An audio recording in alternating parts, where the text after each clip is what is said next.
Já dura mais de 12 anos, continua a intensificar-se com os violentos confrontos entre o exército sudanês e as forças de apoio rápido, antigos aliados no governo. Recentemente, o chefe do exército, general Abdel Fattah al-Burhan, anunciou uma vasta reestruturação militar, nomeando novos oficiais e centralizando o controle das forças armadas.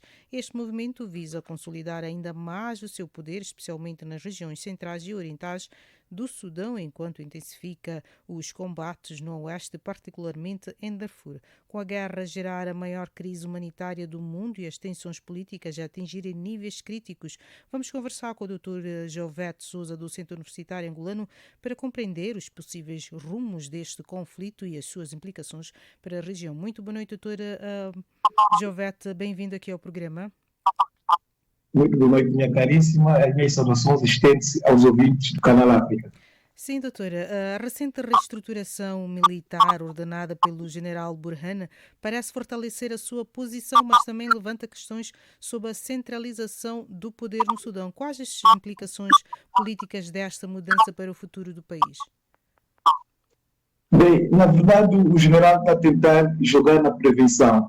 Ele está a prevenir-se para não repetir o erro do passado, daquela guerra que eclodiu há 2 anos atrás, em 2023. Eram duas forças paralelas, a Força de Intervenção Rápida, que era até aliado do Exército, do general que lidera, que comanda o Exército, e depois houve um certo desentendimento entre as partes quando o general pretendeu, então, integrar as forças de intervenção rápida, o outro aliado, que é o general das forças de intervenção rápida, com a sigla RSF, não colheu isso com bom agrado. Achava que o poder deveria ser, primeiro, entregue aos civis e depois partilhar o poder entre os civis e os militares. Uma concertação política entre as partes.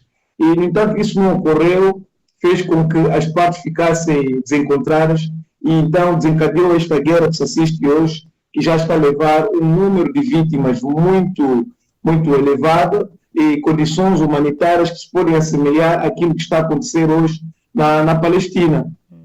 No entanto, o general, na prevenção, está a tentar evitar com que situações do género venham a acontecer, porque com esta posição tomada, ele vai consolidar melhor o seu poder e controlar, unificar apenas um único comando com relação às outras forças, milícias que fazem parte ou que integraram que foram combatendo a lado com o Exército, no sentido de conquistar mais terrenos, mais passos e ter uma vitória quase absoluta com relação ao seu arquirrival, que agora está em debandada na região leste do país.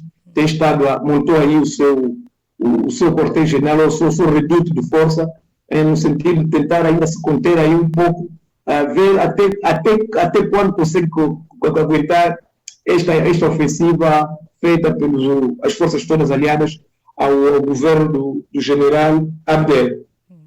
Sim, doutora. E a fusão de várias milícias e grupos armados sob o comando do Exército pode ser vista como uma tentativa de evitar a criação de fações paralelas como a RSF. Como é que avalia esta estratégia? Ela realmente fortalece a coesão do Exército ou pode gerar novas tensões internas? De certa parte, como o país está em guerra, é uma medida que impõe-se controlar todas as forças paralelas que são aliadas ao Exército. E, de outro lado, ela vai gerando algum descontentamento por parte daqueles generais que mais se destacaram e hoje são figuras proeminentes, vão sentir, então, que estão a ser afastados num processo que eles conduziram e trouxeram vitórias para o general. E hoje o general sente-se que já está um pouco aliviado, está um pouco folgado daquelas ofensivas que o seu opositor o fazia. No entanto, a tomar essa decisão é preciso ter uma certa cautela de salvaguardar algumas posições daqueles generais que mais se destacaram, que mantiveram a sua fidelidade ao general das Forças Armadas, general Fattah. É preciso que ele reveja a posição e que não deixe com que esses generais criem um certo descontentamento para não fragmentar mais o Exército e criar outras fações rivais ao general, a semelhança daquilo que ocorreu com outro general aliado das forças de intervenção rápida.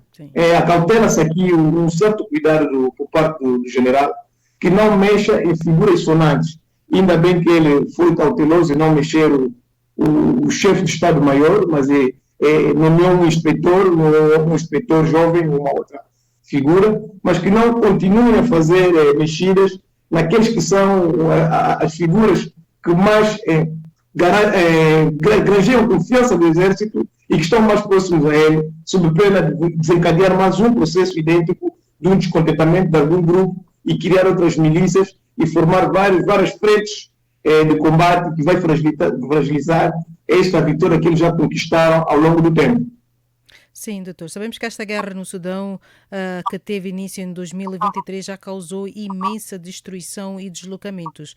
Quais os principais desafios que a comunidade internacional enfrenta para mediar a paz entre as fações em conflito e aliviar a crise humanitária? Bem, a comunidade internacional deve ter uma posição imparcial em atender as populações nos dois lados. Não favorecer muito quem está no lado e quem estiver no outro lado. Porque as bombas e os tiros, quando vêm, ela não escolhe elementos de um lado e do outro, matam todo mundo que estiver em volta, tanto num campo como no outro campo. Então, as Nações Unidas e a comunidade internacional devem ter esse cuidado de atender as populações carentes em todos os setores do Sudão. E também fazer esforços para que se encontre uma saída negocial para este conflito que assola o Sudão.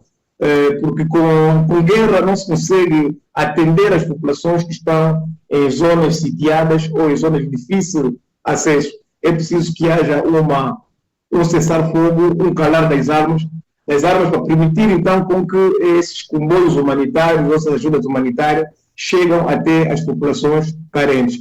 Mas é preciso que demos aqui um cuidado merecido à negociação entre as partes. É preciso que se converse, porque é dialogando que as pessoas se entendem. E a África precisa de dialogar mais como forma de aproximar as partes contenciosas ou em contenda.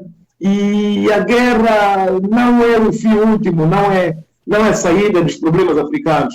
É preciso compreender o nosso próximo, é preciso compreender o nosso adversário, o porquê, quais são as razões que o fazem pegar em armas e juntos arranjamos uma solução negocial à antiga moda africana e as contendas eram todas resolvidas através de uma base de negociação, através de um diálogo e através de concertações e concórdias. Essa lógica de guerra é preciso que terminamos uma vez por todas, porque o africano não é um povo hostil, o africano não é um povo que se degladeia, e essas práticas que a gente importou das outras latitudes, precisamos meter fim e continuarmos sempre com o princípio da voz da razão falar mais alto em África.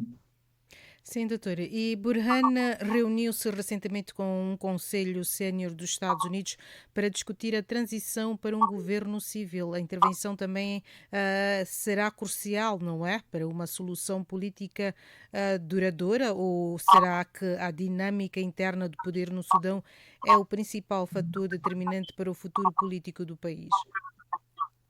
Bem, é preciso que se tome consciência por parte das elites que o Sudão deve desmilitarizar-se, deve entregar o poder aos civis, porque foi o ponto, o cerne da questão. É aí onde partiu a ruptura entre os dois aliados.